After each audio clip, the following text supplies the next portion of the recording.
Всем привет!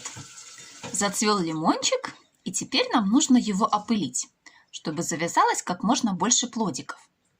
Для этого вот мы вспомним наш школьный курс биологии о том, что есть женские цветочки, у которых есть пестик, и есть мужские цветочки, у которого тычинки. В этом пучке цветочков только мужские цветочки, все только с тычинками. Вот ими мы и будем опылять. Вот здесь еще вот бутончики.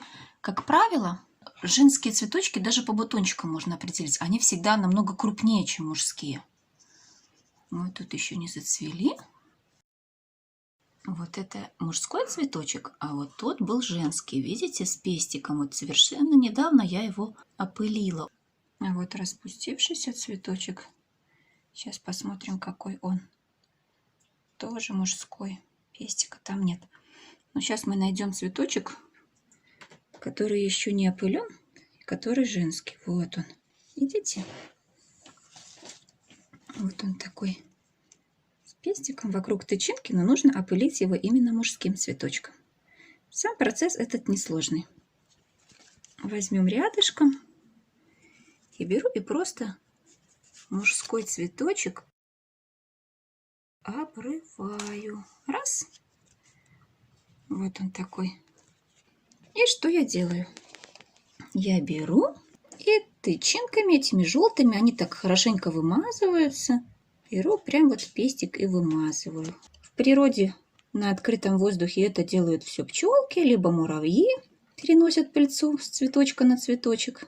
А в домашних условиях, когда нету насекомых, в качестве опылителей наши руки. Процесс оплодотворения произошел. Сейчас вот немножко покажу результат, вот, который я уже опыляла. Вот, смотрите, уже лепесточки сбросил цветочек. Подрос лимончик, такой вот и пестик такой крепенький. А вскоре и этот пестик отвалится. Получится уже вот такое вот чудо. И уже пестики у них отвалились, а плодики стали увеличиваться в росте. Еще один такой момент при опылении. Плодики, их может быть много, может быть вот на одной веточке там 5-7 бутончиков, и все они будут цвести женскими цветочками.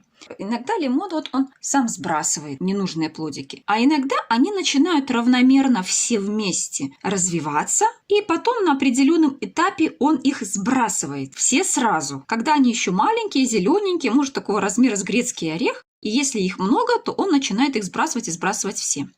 А бывает так, что у него завязалось, например, 3 плода, а он может вытянуть только 2. И вот он все эти 3 плода тянет до самого последнего. А потом он все силы отдает плоды и сам в итоге погибает. Но чтобы этого не произошло, когда уже завяжутся плодики и когда уже отвалятся пестики, то нужно будет посчитать на нашем лимоне хорошие взрослые листья. Не те молодые, которые выросли в этом году, вот маленькие такие вот, они сочно-зеленые, вот веточка видно, они такие не крупные. Эти листики мы не считаем, а считаем те, которые вот уже большие, такие крупные, так вот на полруки, вот они такие вот большие листья. Посчитаем эти листья и оставим из расчета на один плодик. Чтобы выкормить один плодик, нужно 10-15 вот взрослых листьев. И из расчета этого оставим количество плодиков. И будут они у нас расти, расти, расти, расти. Потом пожелтеют, и весь этот процесс займет около 9 месяцев. В общем, как настоящий маленький человечек, так и плодик созревает за 9 месяцев. На сегодня у меня все.